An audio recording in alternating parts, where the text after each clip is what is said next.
Estamos de volta com mais um curta vídeo. E como no episódio anterior, nós estamos aqui, na Casa Porto das Artes Plásticas, onde estava em cartaz a exposição Poesias.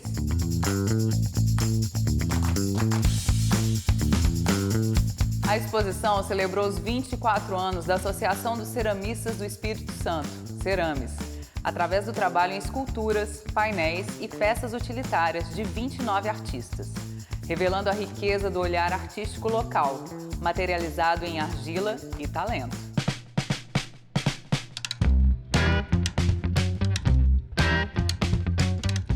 Nosso convidado de hoje é diretor artístico, produtor, roteirista e autor de 2 livros. Paulo Sena leva para a tela criações que se entrelaçam com as artes cênicas, pontuando sobre as desigualdades humanas dos velhos tempos, mas que ainda se veem refletidas atualmente. É diretor artístico de uma das mais representativas companhias de dança do Espírito Santo, a Impares. E seu primeiro curta, Ao Vivo de Berg, é de 2011. E outros curtas vieram, Abissal, Guerra Fria e Embaraçadas. Produziu os premiados Abrigo ao Sol e Macumba e em 2024 foi produtor do longa Marraia, de Diego Scarparo. Seu novo trabalho, A Invenção do Orum, ganhou na última edição do Festival de Cinema de Vitória o prêmio Canal Brasil de Curtas. Olele, olele, muliba, macaci. No ar, mais um curta vídeo.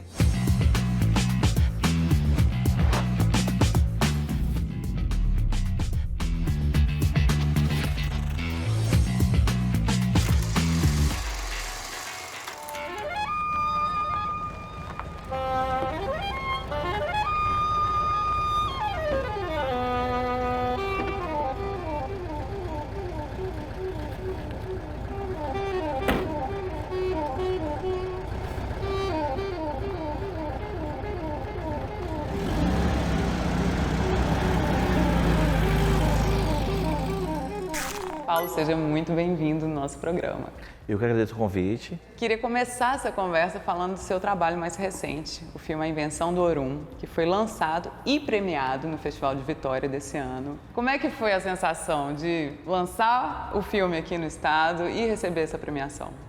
Na realidade, para a gente já foi uma maravilha estar no festival, né? Porque toda vez que a gente exibe um filme pela primeira vez, né? Há muita expectativa para aquilo, né? Então, são as pessoas que participaram do filme que estão ali presentes e perceber como o público vai absorver o filme, se aquela narrativa vai de alguma forma tocar, enfim, a gente fica preocupado com N questões técnicas também. E assim, já é pra gente um prêmio maravilhoso, porque o festival é uma vitrine fantástica, né? É um festival que a gente acompanha há muitos anos. E casa, né, Paulo? Dentro de casa, com a família toda a equipe assistindo. Vem, participa. Né, todo mundo, a família dos atores, a família da equipe técnica. Então, assim, é diferente né, do que passar em outro lugar, né? E por isso só já é uma coisa maravilhosa, incrível, né? E o prêmio veio assim, eu não esperava, na realidade, né? A questão de ser premiado é um outro lugar, né? Que a gente ainda tem que aprender ainda a lidar com isso. Assim como essa obra, o cinema e a arte têm esse lugar de acolhimento dos povos. Uma obra capixaba que transborda história, concessões, abraços e reverbera aconchego da emoção. O curta vencedor é... A Invenção do Orum.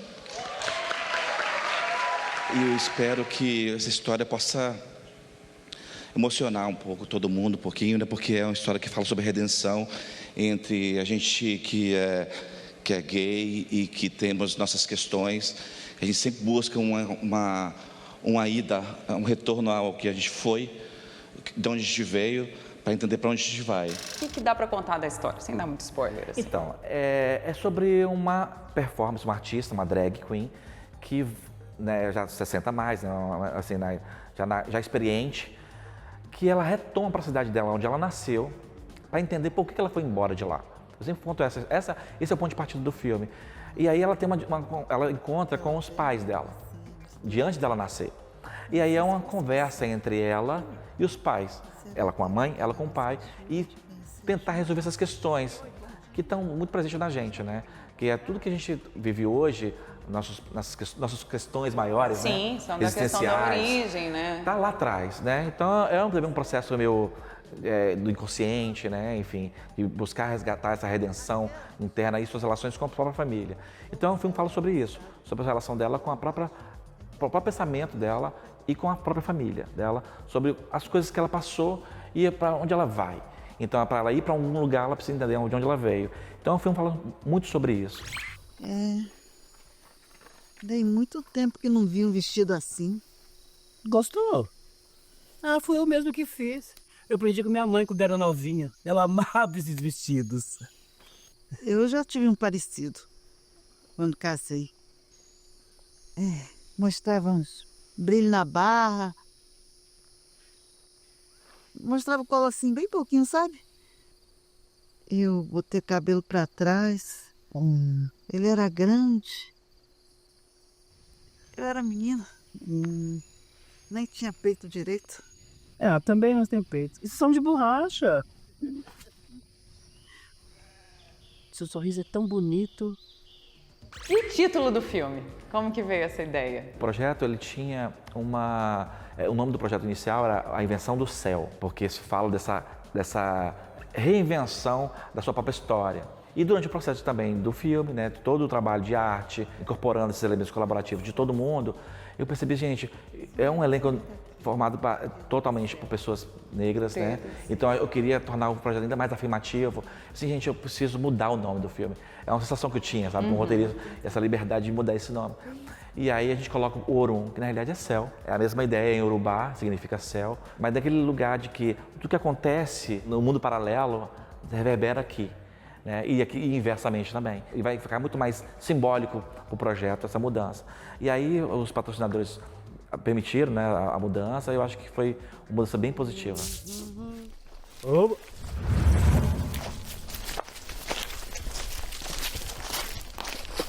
Tá perdido? Completamente perdida. Mas eu acho que eu errei o caminho. Tá de passagem. Eu cheguei ontem. Eu vim pra uma despedida. Coisa do norte? Você podia me ajudar aqui, Castelo? É só botar e apertar. Ela só queria um abraço.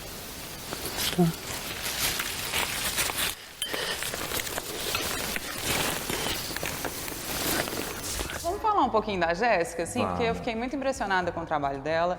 Ela é uma artista drag. A Jéssica Teles ganhou prêmio, né, em Santa Catarina de melhor atuação. Como é que se deu esse encontro com a Jéssica? Como é que foi essa vontade de fazer essa história com ela? O roteiro também é assinado por mim, né? Então, assim, eu escrevi o texto já pensando na Jéssica, né? Que é uma artista que eu já conhecia há algum tempo, né? Na noite drag da cidade.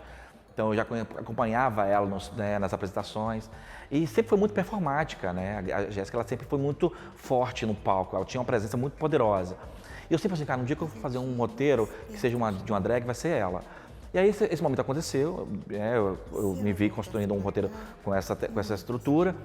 E aí foi quando eu tentei entrar em contato com ela. Logo de primeira, ela ficou assustada, né? Porque ela falou que não tinha feito nada. Mas ela ficou muito lisonjeada e conseguiu entrar no projeto, porque nós começamos a fazer a preparação em 2022, gravamos em 2022, né? A gente teve todo um processo ainda, né? Vocês filmaram em 2022, Filmamos em 2022, né? Mas nós fizemos uma preparação antes, né? Até para ela ficar um pouco mais segura com relação ao set. Você comentou comigo que ela ficou muito insegura com essa questão de atuar no cinema. Na realidade era só mesmo um clique para ela mudar a chavinha, para ela entender de que ela sim é uma performer. E aquilo ali é um trabalho cênico e e é aquilo que eu estava precisando para o filme. Quando ela percebeu isso, a coisa andou. Aí nós conseguimos engrenar e o processo foi mais rápido. E aí foi decorar texto, perceber como é que ela interagia com os atores. E sempre que a gente ensaiava, né, e estava no trabalho de preparação, a Jéssica falava, olha, isso me lembra uma coisa que eu passei na minha infância. Lembrava. Então a gente jogava isso também dentro do preparação e a gente trabalhava isso em cena. Então assim, não tem como fugir disso, né? A gente sempre está ligado a uma questão que está travada lá atrás, uma questão que a gente precisa rever, de se repensar, de se perdoar, Sim. né? Muitas vezes. Então, também, esse processo aconteceu durante as gravações. E os próprios atores também, a própria Sueli, o próprio Bené também, como pai. A gente vai entendendo, olha, esse ponto me toca, esse ponto mexeu comigo. Então, vamos colocar isso no texto, né? A gente tem um trabalho colaborativo, né? Eu acredito muito nisso, que não é só um texto fechado, ele é vivo.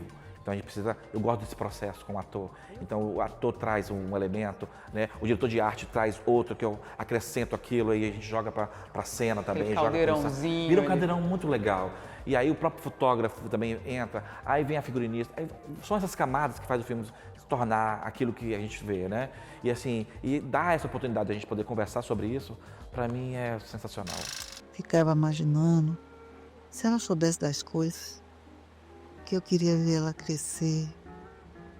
Como será que ela é? Perdoou a gente?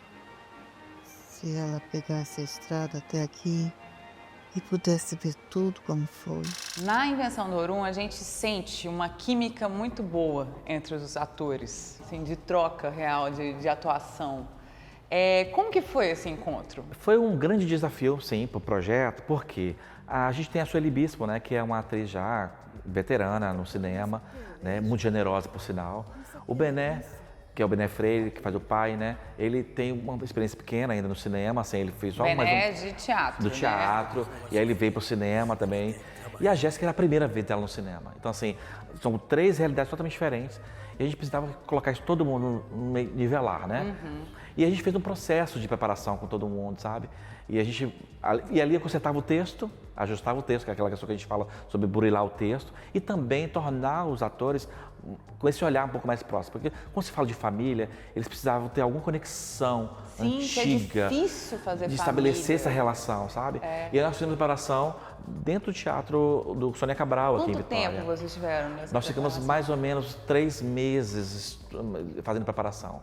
É um processo até difícil. Longo? Num processo de cinema, geralmente não é normal fazer um processo tão longo assim. Mas nós ficamos um bom tempo lá, toda semana a gente se encontrava, né, para poder passar o texto, aí experimentar figurino, e aí dialogar.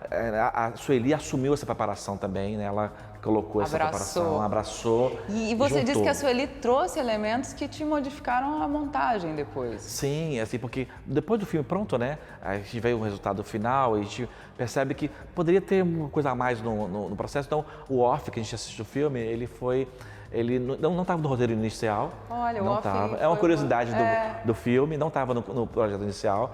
Ele aparece na edição.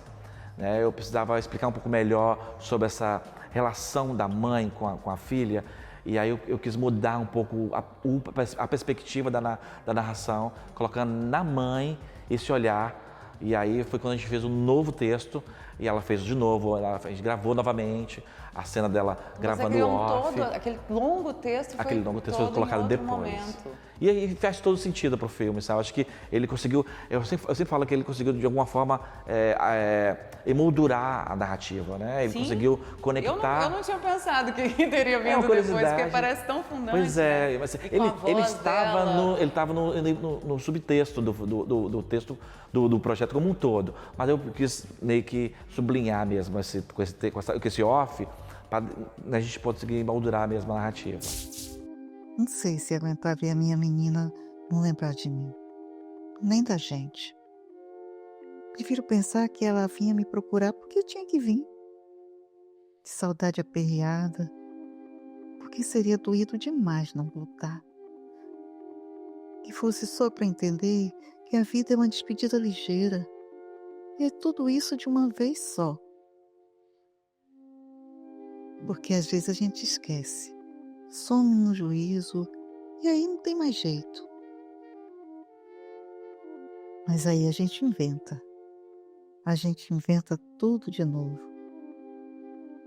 O começo das coisas. Sem fim.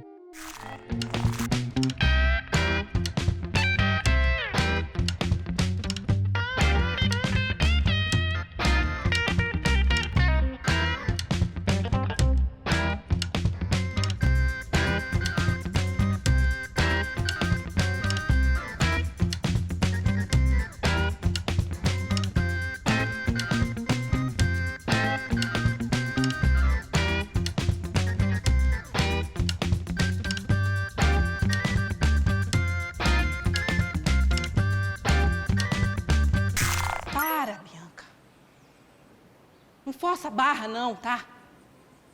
Não coloca palavras na minha boca, pelo amor de Deus. Deus. Pelo amor de Deus, digo eu, Lívia. Eu aqui, assim, nessa situação. Olha pra mim, olha pra você. Eu larguei tudo, Largou tudo o quê, Bianca? Hein? Paulo, você tem um trabalho muito voltado à temática feminina. Temas de maternidade, de sexualidade, e que eu acho muito bonito que também tocam sobre esse processo que as mulheres têm, às vezes, de conquista de si, né? De apropriação do seu desejo. Como que você se relaciona com esse universo todo? Por que te encanta nisso? Então, eu sempre falo que o universo das mulheres é mais interessante que o dos homens, porque é mais complexo. Eu acho que a gente tem mais camadas para poder discutir.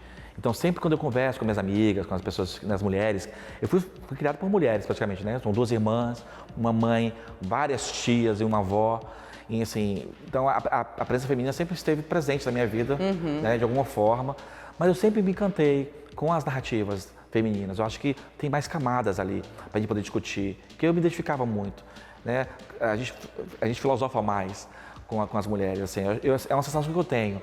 Então, acho que isso, de alguma forma, foi para o texto. É lógico que questões relacionadas à nossa relação com a mãe, com a infância, como foi tão poderoso, assim, essa presença feminina, então acho que foi muito natural.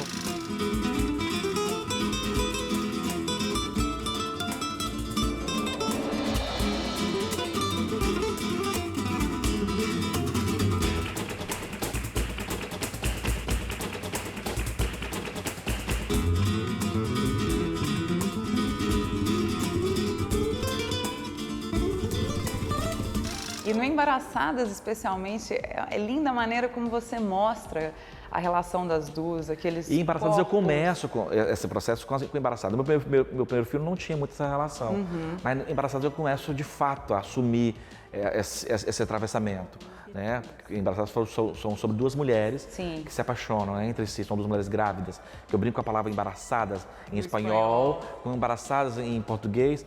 E aí elas descobrem que elas, na realidade, estão apaixonadas pela mulher que ela quer ser. É sempre esse lugar da autorreflexão, né? De olhar para dentro, para se projetar. Então, assim, os roteiros sempre de alguma forma passam por isso, sabe? Da gente sempre olhar para dentro, para entender para onde que a gente quer ir. Então, eu começo com Embaraçadas e vai vindo até chegar nos projetos mais atuais, assim.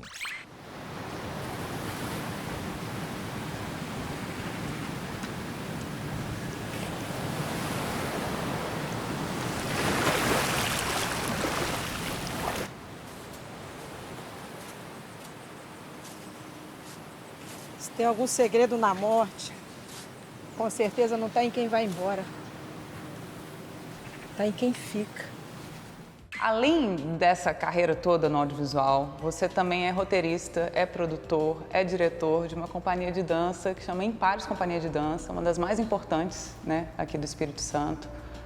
Fala um pouco pra gente desse projeto de tantos anos. O que vocês já fizeram nessa trajetória? Já fizemos muita coisa, né? São mais de 15 anos de companhia. E a dança sempre foi uma coisa que também sempre me tocou muito. Eu brinco que eu sou um bailarino frustrado, assim. Então, como não me tornei bailarina, minha contribuição vai ser no roteiro, vai ser na produção, vai ser tornar a realidade da dança algo concreto, né? E a gente precisa muito de produtores de dança, né, aqui no estado, e aí eu faço esse papel. Foi um encontro, né, com a companhia. A companhia ela já existia quando eu conheci, mas foi no espetáculo Inabitáveis. E quando terminou o espetáculo, eu cheguei para a companhia e falei assim, olha bem, eu não conheço vocês ainda, não sei quem são vocês, mas eu quero ser produtor de vocês. Não sei se vocês têm produtor, mas eu quero trabalhar. E eles não tinham produtor, e eles estavam começando o trabalho, e eu falei assim, não, eu vou trabalhar com vocês, e a partir dali a gente começou. Já começou. Eu meio que me pus para trabalhar com a equipe e de nunca mais sair. Aí comecei também a escrever roteiro para a companhia e fazer o trabalho de direção artística também da companhia. E além da produção, né? A gente tem que fazer um monte de coisa ao mesmo tempo. Mas a dança, ela sempre, de alguma forma, me atravessou. Meus filmes também, no Embaraçados, tem elementos de dança no filme, né? Tem muitos filmes que tem elementos, né? Produziu o Macumba também, que foi... Macumba, a gente vai falar dele. Macumba foi lançado em 2022. Exato. Né? E ele é um filme espetáculo, né? Exato. Vocês denominam assim. Um filme espetáculo que também está totalmente ligado à dança. Que começou, o Macumba então começou como um espetáculo de dança e depois vocês decidiram filmar. Como Exato. É que foi? Por conta da pandemia. Era para ser um espetáculo para o palco, né? Só que por conta da pandemia a gente não tinha como colocar ali na cena, né? E a gente transformou o projeto num projeto de cinema. E deu super certo. O filme rodou também, nós ganhamos o Festival de Vitória também como melhor Vocês filme filmaram capixaba. ele em Itaúnas? Em Itaúnas. 80% da gravação foi em Itaúnas e um pedaço foi no Porto de São Mateus. Que a gente quis falar também sobre essa palavra, né? Que ela é tão forte, tão cheia de simbolismos. E colocar a companhia dentro da cena audiovisual. E ali foi uma grande surpresa, porque o filme foi muito bem recebido, né, nos festivais de cinema. A gente, é também um tipo de filme de cinema totalmente diferente do que a gente está acostumado a fazer. Sim. Né, porque é uma relação com o corpo diferente, é uma relação com a música diferente, com a trilha, é um outro lugar. E a gente conseguiu entender como é que produz cinema de outra forma.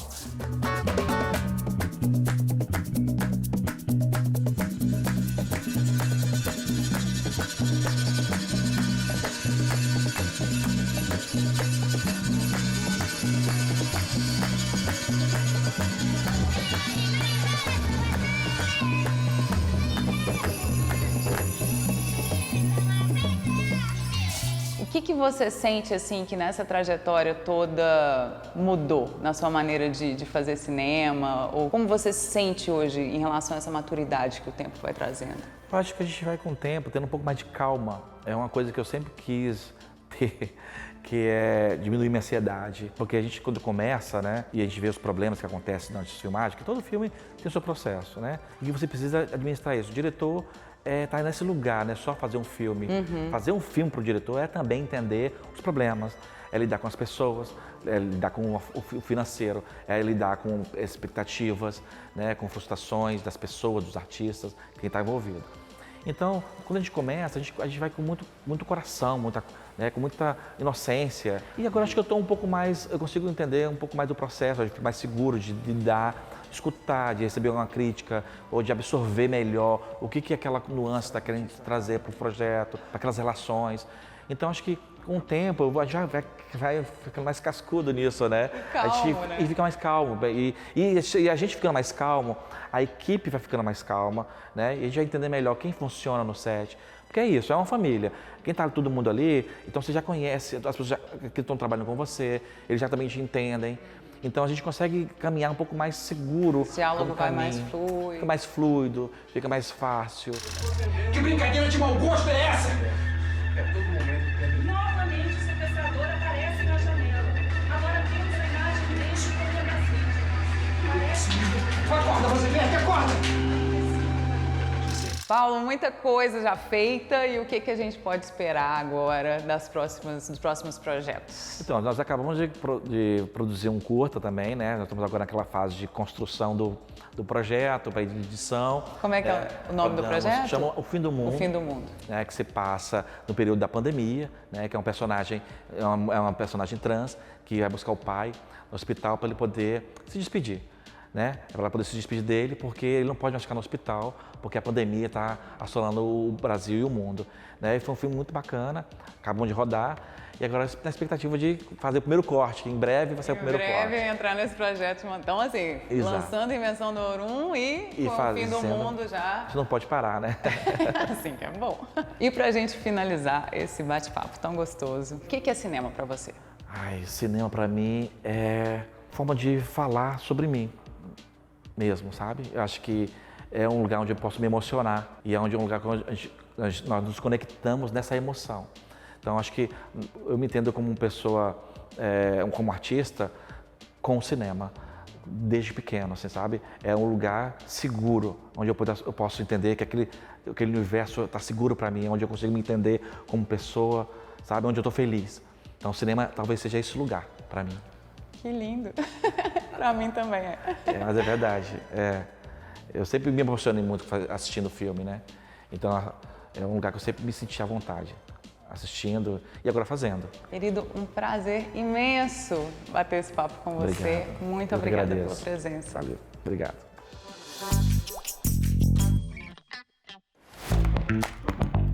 uma das principais iniciativas de incentivo ao cinema independente no país, a Mostra Sesc de Cinema chega à 8ª edição em 2025. A programação reúne curtas, médias e longas metragens de ficção, documentários e animações produzidos a partir de 2023 e ainda inéditos no circuito comercial. Além da circulação nacional em unidades do Sesc, os filmes selecionados recebem premiação em licenciamento, que soma até R$255 mil.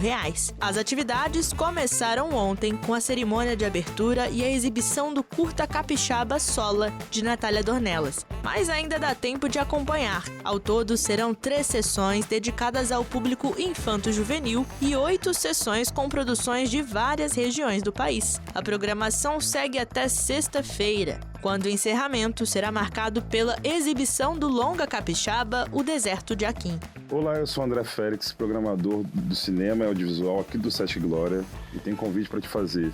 Entre os dias 24 e 26, essa semana vai rolar aqui no Sesc Glória a 8ª Mostra Sesc do Cinema, com filmes também adultos e infantos juvenil. Te espero aqui, valeu! São 48 produções que revelam a singularidade de cada estado e, ao mesmo tempo, retratam o Brasil em toda a sua diversidade, das paisagens e cotidianos familiares às lutas por reconhecimento de territórios e identidades. E o nosso programa de hoje fica por aqui. Foi um prazer enorme ter a companhia de vocês. E semana que vem a gente está de volta com mais um convidado super especial que faz a cena audiovisual do nosso estado acontecer. Não percam, a gente tem um encontro marcado aqui no Curta Vídeo.